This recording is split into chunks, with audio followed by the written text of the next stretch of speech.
Okay, so as promised, here is the first drive impression of the diesel automatic, the top of the line, top spec, most expensive variant.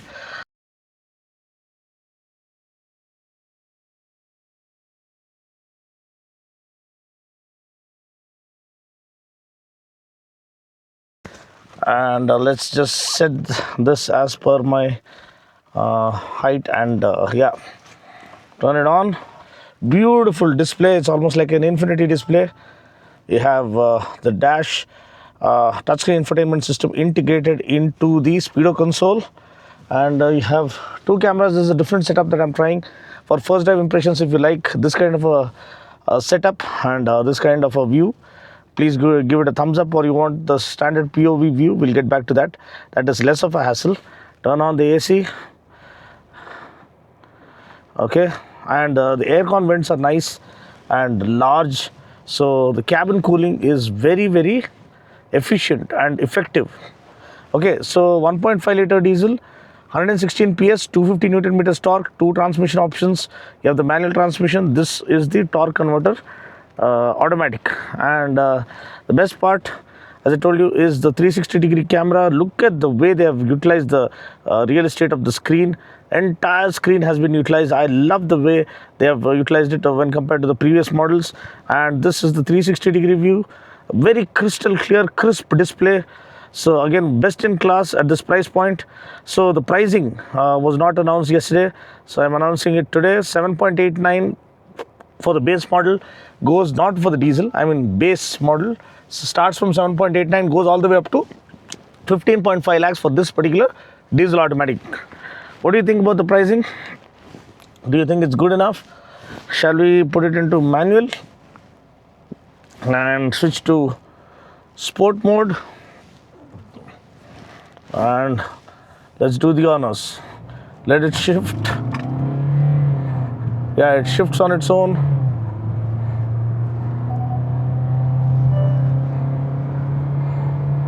Oh boy, I love the steering feel on this one. Absolutely love it. So this guy has turned on all the driver assistance features. First you got to turn it off because the lane keep assist keeps disturbing you. It is good on a 6-lane or a 4-lane freeway, but on a single lane this thing, it becomes a little dangerous. It can interfere and distract you and take you by surprise and intimidate you. So first things first, get into driver settings. I mean, this is a little bit reflective. That is one thing I wanted to point out during walk around itself. Vehicle, okay, driver assistance, driving convenience, okay, that is needed. Driving safety, forward safety is turned off, lane safety is also turned off. Blind spot view monitor is needed, so that's very good. Good intuitive touch response, but it is very reflective. That is something that I noted yesterday itself, and now it's in beautiful sunset. Oh, it is quite throaty when you floor it.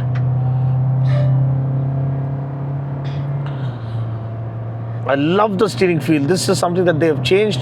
They have recalibrated. They have worked on it. Absolutely top notch. The braking, all 4 disc brakes really help. One gripe I have, I think this comes with 16-inch wheels. 17-inch wheels is saved for the N-line variant.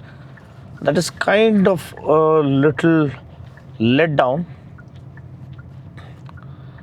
And but the steering calibration, the steering heft, the chunky feel, everything is top notch.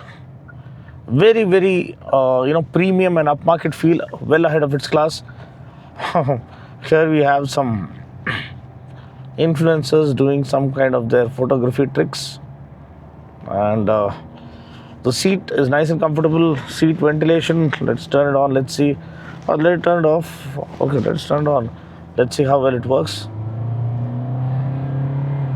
Oh, that's what I keep telling you, it shifts on its own when you don't shift up. The Maruti is the only one that gives you full control.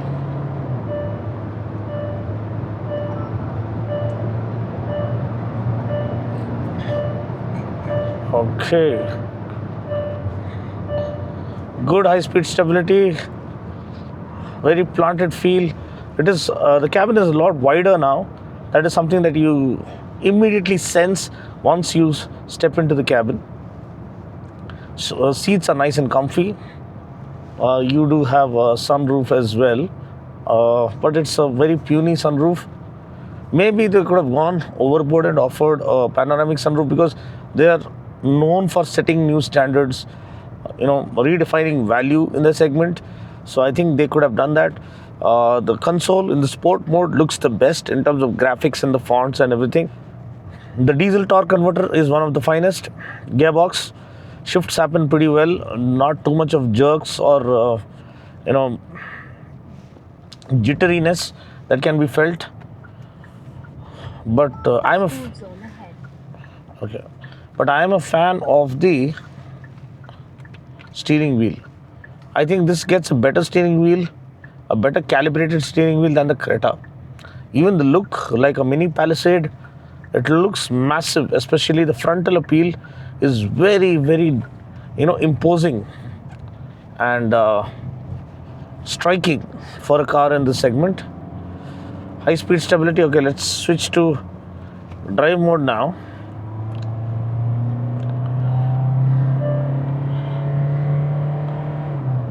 It holds the gear.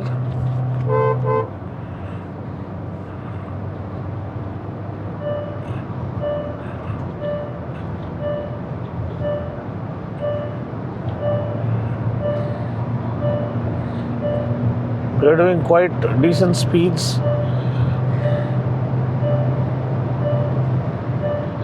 And it still stands the test of time. And good cruising speed and very good stability. There's no uncertainty when you're pushing it to its limits. It feels relaxed, it feels calm and composed, it doesn't feel strained. And ventilation is working despite I'm like trying to push it. Let's turn off ventilation and this is the rear view camera. Let's turn it off. And yes, seat ventilation is turned off now. And cornering, how good does the cornering work? Let's see. Does it, you can feel the body roll, or is it well controlled? Is something we need to check. And see, when you're giving very gentle throttle inputs in the accelerator, it shifts up to optimize the fuel efficiency.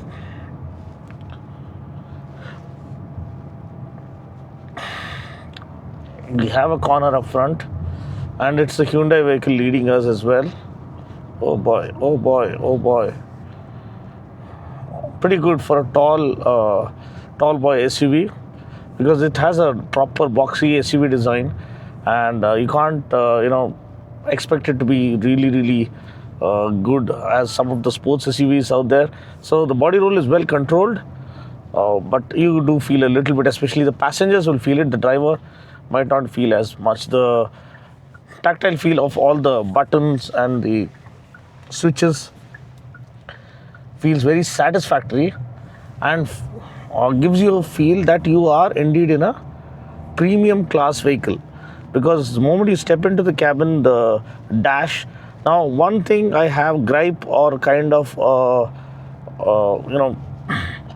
what could have been better, because they've given it a very light feel. Now, of course, the N-Line would come with all black interiors, that would be better, but this, they could have done something better, because the lighter the shade, the more the tendency of it getting soiled and dirty with time.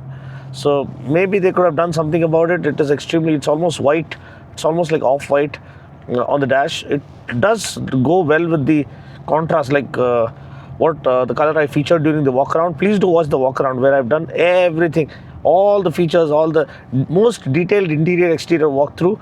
Please do watch that in English as well as in Telugu. And this one, there I pointed out the same thing. And the dash, they could have given it a slightly darker shade to make it not less of a hassle to maintain. But apart from that, I love the steering feel. The sound system is good for a Bose system. I hope it doesn't have that problem which I had with my N line.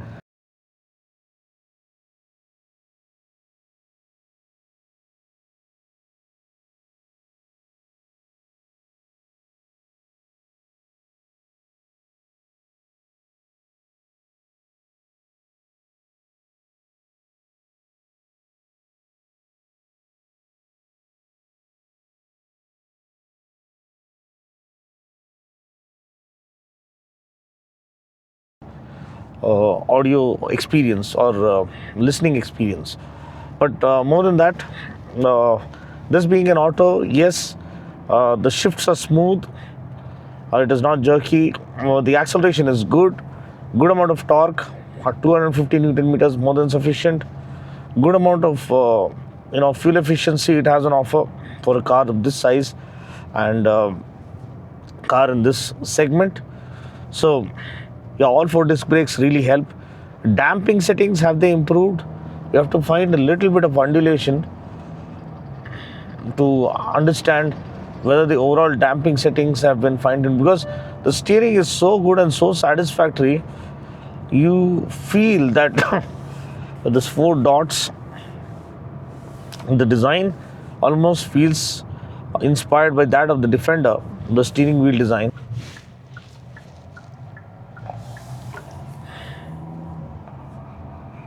Let's go over this rough patch. Is this even a rough patch? Yeah, kind of. Some puppies here, gotta be careful.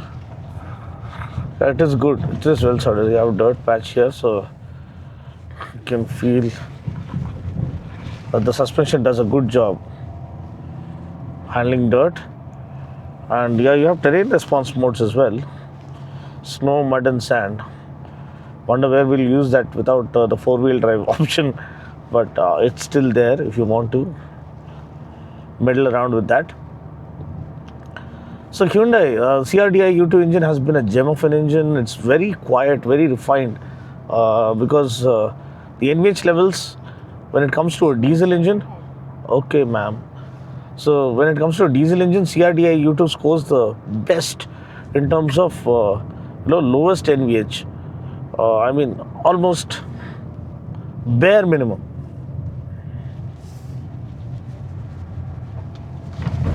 Just purposely running into the dirt patches to check the suspension and the chassis stability. It's very good. It's very satisfying. As I told you, the most refined diesel engines are made by Hyundai. Extremely quiet and refined, and right up there as a benchmark. Now the throttle response is decent enough. I won't say it is an absolute rocket or something like that.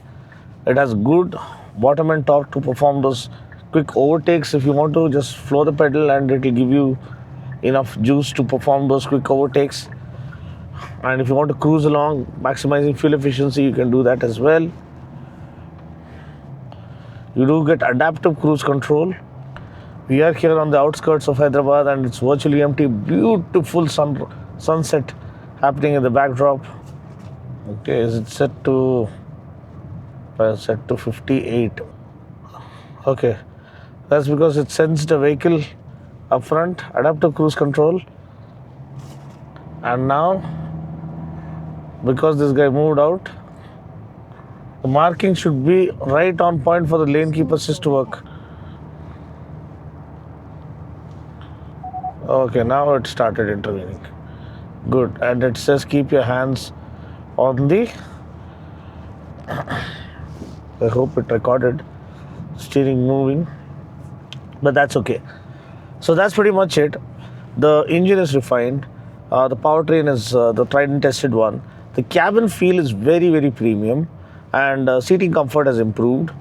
Cabin space has improved. Space management is well sorted, and it is wider, more premium looking, more premium feel. And I love the steering. The steering has to be the best thing, best update they gave. The venue, the new venue. So let us see. I will do a small quick walk around here. Let's switch to neutral. Okay. Now, let's go back.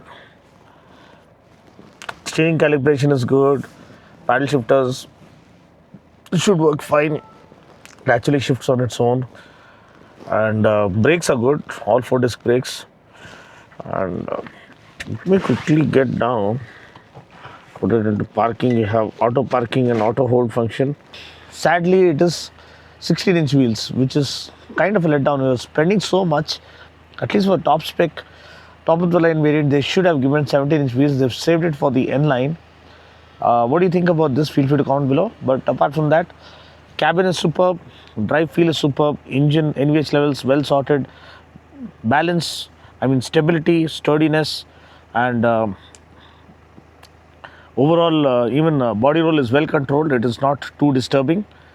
Suspension is well sorted again. But the star of the show, steering wheel, then the 360-degree camera, then the sport mode animation. I love it. And rest of it we've seen already. The torque converter gearbox does its job judiciously, but the standout winners have to be the steering wheel and the 360-degree camera. Thanks for watching. See you guys next time. Cheers.